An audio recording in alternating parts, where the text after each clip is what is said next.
Hey programmers, Alvin here. Right now let's go over LeetCode number 513, the find bottom left tree value problem. So in this problem, we're going to take in a binary tree as input. And what we want to do is return the leftmost value of the bottom level of this tree. So for this particular input, that would be the E value. Because the bottommost level contains E and F, if I look at the leftmost value of that level, that would be the value E. So let's jump right in and I'll show you my favorite way to solve this. I think my favorite way to solve this one is to use a breadth first traversal. The trick is you're going to make sure you do a breadth first traversal that travels from right to left. If you do it this way, if you travel from right to left, that means at the end of the algorithm, you're going to finish off with the leftmost node of the bottom level. And I'll show you how that looks right now. So like any classic breadth first traversal, you're going to use the queue data structure. So you add items to the back of your queue and they leave from the front of the queue, giving you that first in, first out logic. So I'm going to start by just initializing my root node onto the queue. Now I just run the general algorithm. Over time, I'm going to maintain a variable just to refer to like the current node I'm processing. And you'll see why that's useful in a little bit. So I'm going to call that current. All right, so when I run this algorithm, I'm going to keep looping while my queue is not empty. What I do is I remove the front of my queue. So I dequeue the A node. And what I want to do is I want to actually save that value in this current variable. Whenever something leaves the queue, I'm going to overwrite the current variable with that value.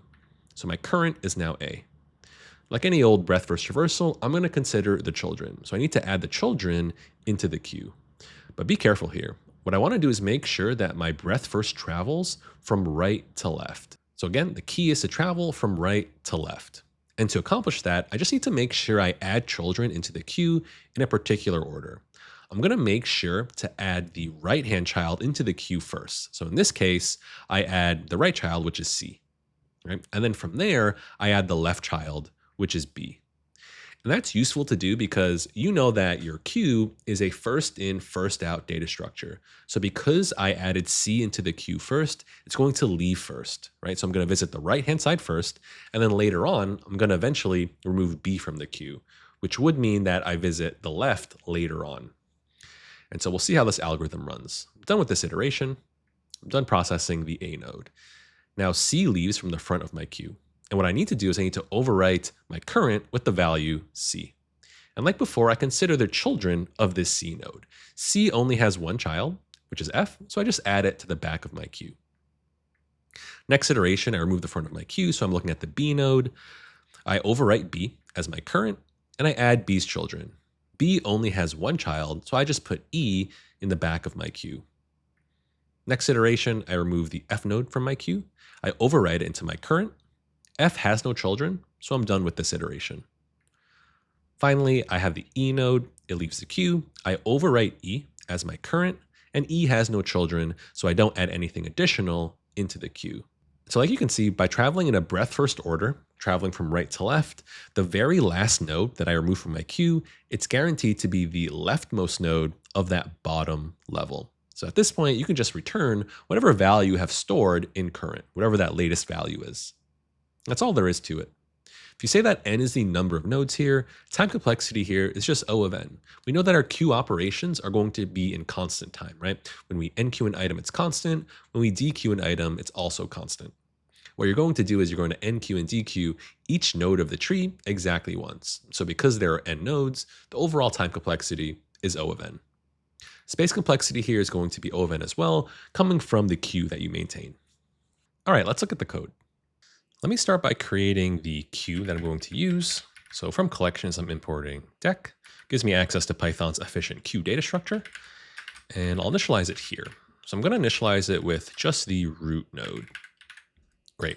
Now, like any old breadth first traversal, you're going to form your while loop. You're going to iterate while your queue is not empty. So I could just say while queue.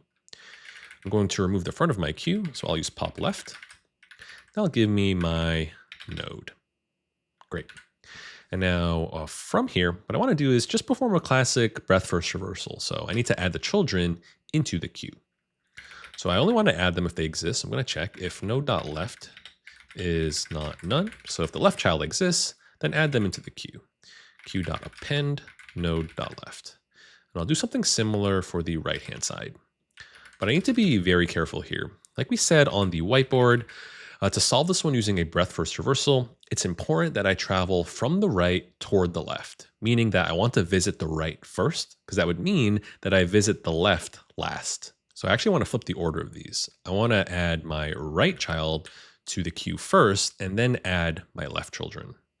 And now, like we said in the whiteboard, what we want to do is be sure to just return the final value of the node variable here. And because I'm in Python, I can actually get away with just returning node, just based on the way scope works. I can show you that in a moment. I do want to make sure that in this problem, do I have to handle any like empty tree scenarios? Looks like they tell me that the number of nodes in the tree is in the range 1 up to 10 to the 4th power. So basically there's going to be at least one node. So I don't have to worry about root being none top level. And when I return, I want to be sure to actually return not just the node instance, but I want to return the value inside. So I'm going to return node.val here. So I'll give that a submission. And there we have it. So do bear in mind that if you're following along in like another programming language, you may not be able to access like this inner node variable after the while loop. For example, if you're dealing with a language like JavaScript and you declared like let node here, the node variable would only be accessible within the while loop. So you couldn't access it after. In that case, you will have to create an outer variable that you reassign over time. But for me in Python, I can just declare a node here and it would be accessible outside the while loop. Nice. All right, so I hope you enjoyed this tutorial. This is a very classic binary tree problem. If you want to learn about more binary trees or other data structures and algorithms, then consider hitting subscribe, and I'll see you next time.